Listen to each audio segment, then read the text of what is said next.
Hello everyone, I'm Slippery Jack, and today I am going to be talking about the debut album by Boards of Canada, Music Has the Right to Children.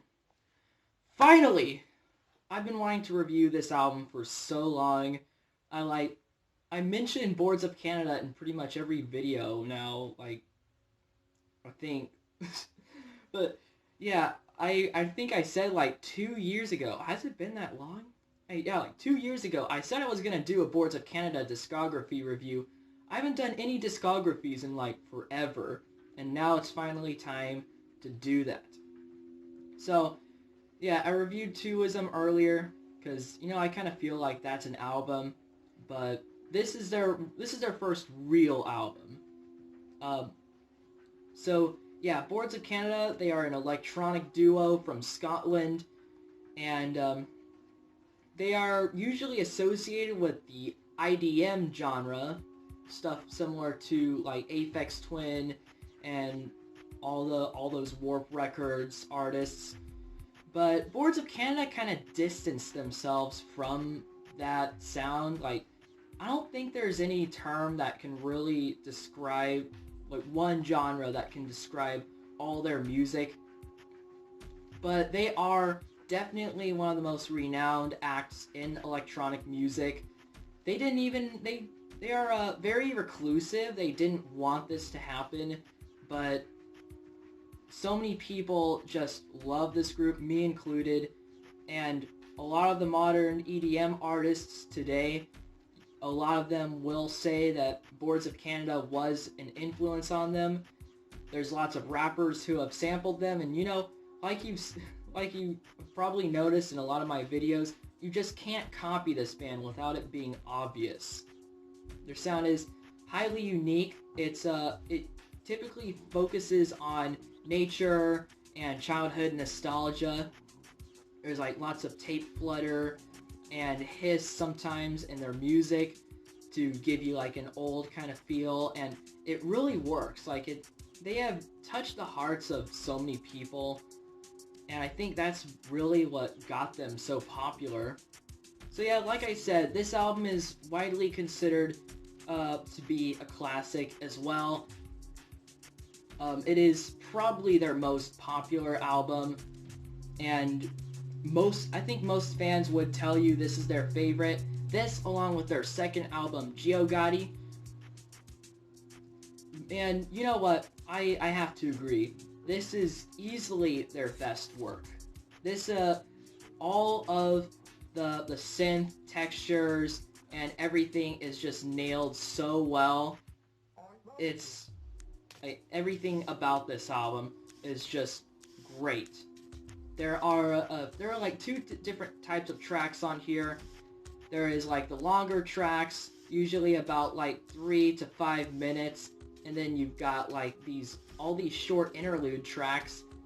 But they still everything here has some sort of effect. There's the album begins with wildlife analysis, which is just some flutes and pads. It's a few seconds, not really that much, but still very iconic. And then there's the first real track, "An Eagle in Your Mind," and I love this one. This is one of the tracks that took a little bit of listening for it to grow on me, but this one, it's all about the build-up. The first part of it felt very atonal. It's just got some pads, every now and then, just some weird percussion and some samples of people talking that I can't even understand what they're saying, and some shwa shwa shwa samples. And there's and then of course the "I love you" at the breakdown, and then there's the breakdown, and when it just shifts into that 4/4 time signature, this thing really picks up. I love its detached deserty vibe, and yeah, that bass line. I love that quirkiness of it. It's just so weird, and yeah, great stuff. The Color of the Fire is just a psychedelic interlude of a child saying, "I love you." By the way, there's like lots of child samples throughout this album, so you're probably going to need to get used to that if you're going to enjoy this. Telephasic Workshop has a fun beat and lots of samples that fly around you of like little snippets of people talking. And the melody has a very nostalgic feel. I can't really make out like the any of the samples, but I hear a lot of like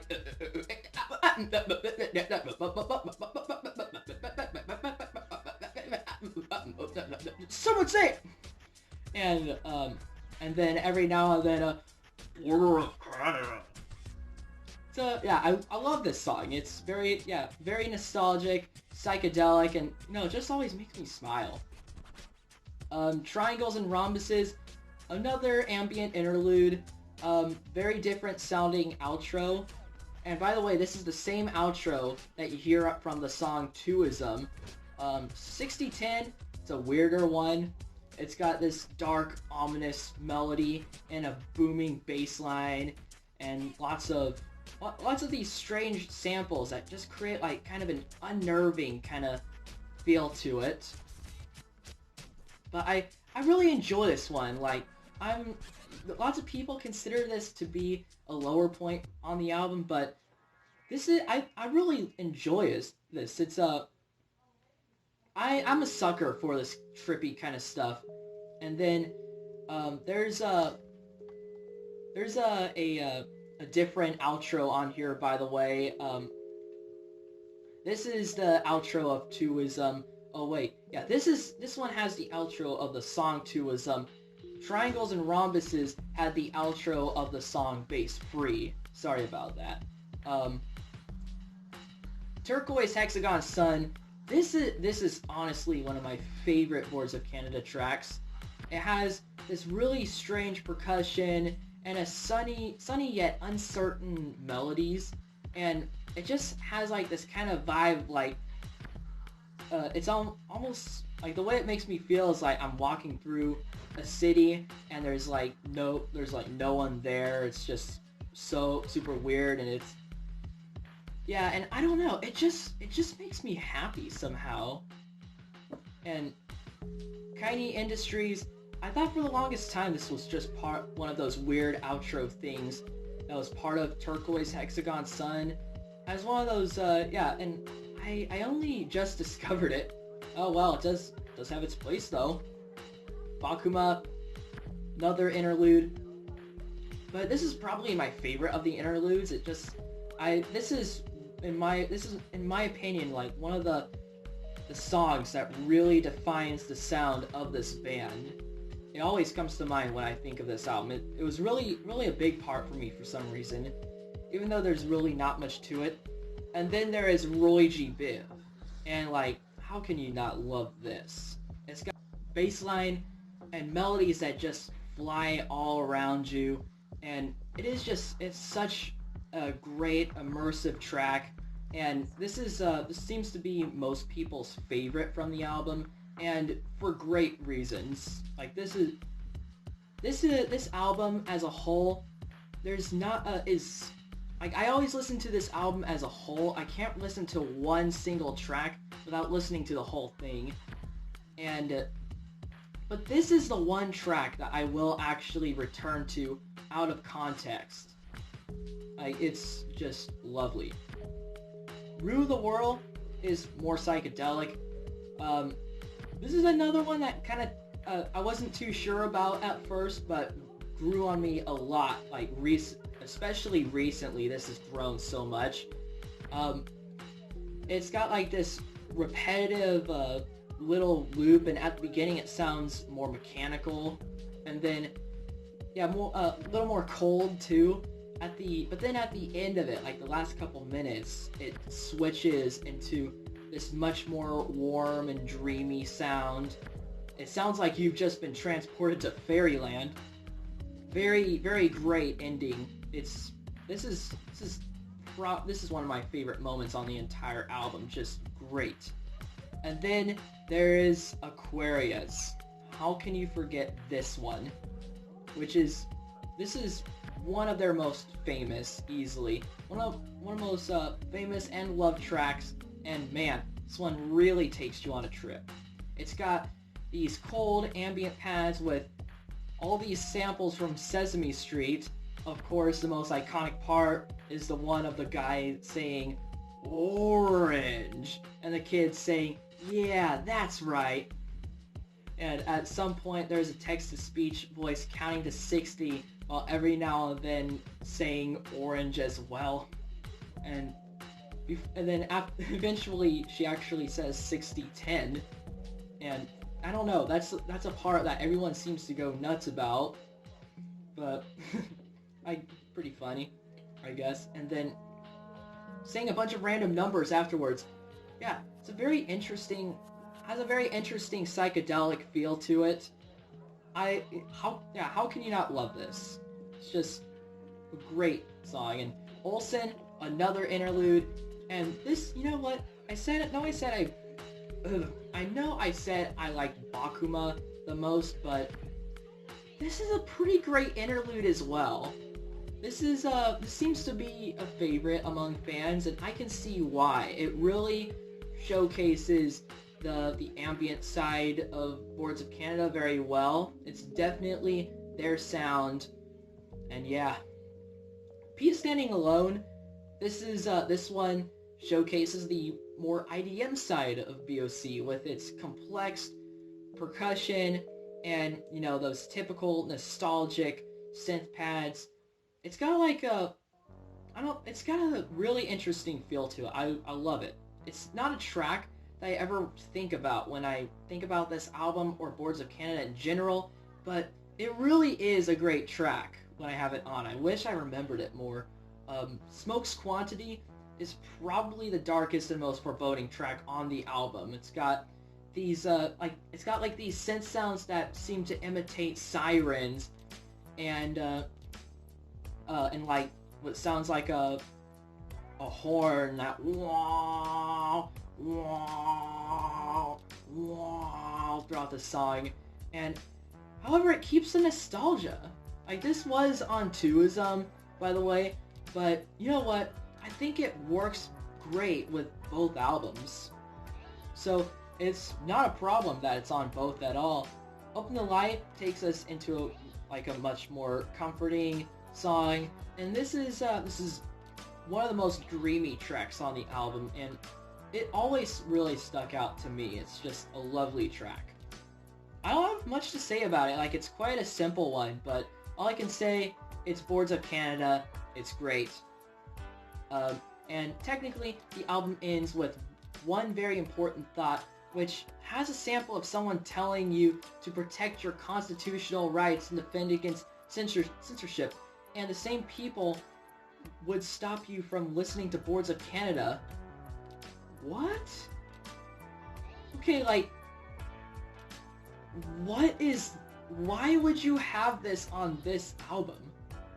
Like, that was always very confusing to me. Like, this whole album, it's like a nostalgic trip for me, and then you've got them getting political at the end, and I don't know.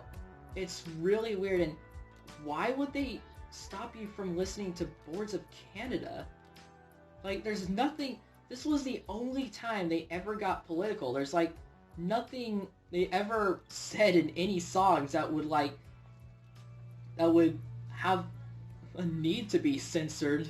So that's strange. And then there's another my CD right here. This has on this one they say stop you from listening to Boards of Canada, but I've heard on a lot of other versions it will say they'll stop you from watching adult films.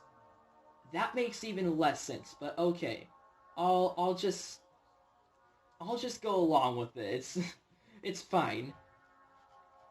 But you know what? I do enjoy, like, the little synth bit. Like, it's still, like, their sound, definitely, and no one seems to... I don't think very many people actually listen to the musical part of it because they're too busy listening to the sample.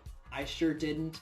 And the musical part of it, like, if you listen closely, it seems to be getting, like, the pitch of it seems to be getting a little higher throughout, and I thought that was kind of interesting. And now, the real outro for me is Happy Cycling. This is truly one of the most interesting tracks they've ever done. It may be a bonus track, but holy crap, this thing is a beast. It goes on for about 7 to 8 minutes. At the beginning of it, and for most of the song, it's just like some fun percussion and what sounds like a choir under it. And every now and then some little melodies and some seagulls, and there's every time I listen to this song I hear something new in it. It's a very, very interesting, like I said. And at the end, when there's like these big lush synths that come in and they just sound great.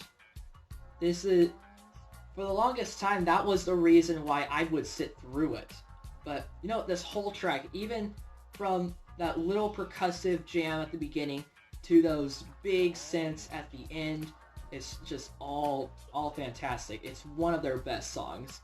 And overall, this album is a masterpiece.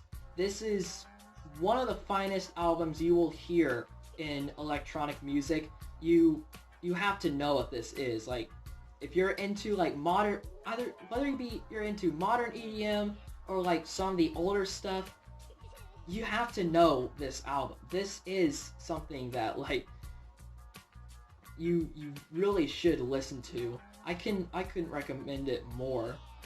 It's great all the way through. There really is nothing I dislike about it.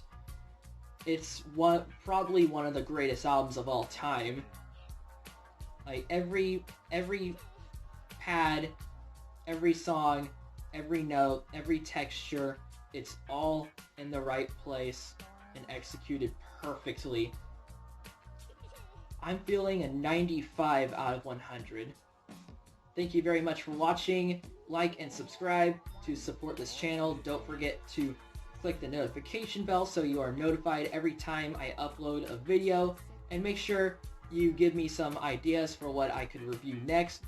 I'm going to be reviewing Boards of Canada's other albums as well, so get ready for that. And I will see you later. Bye.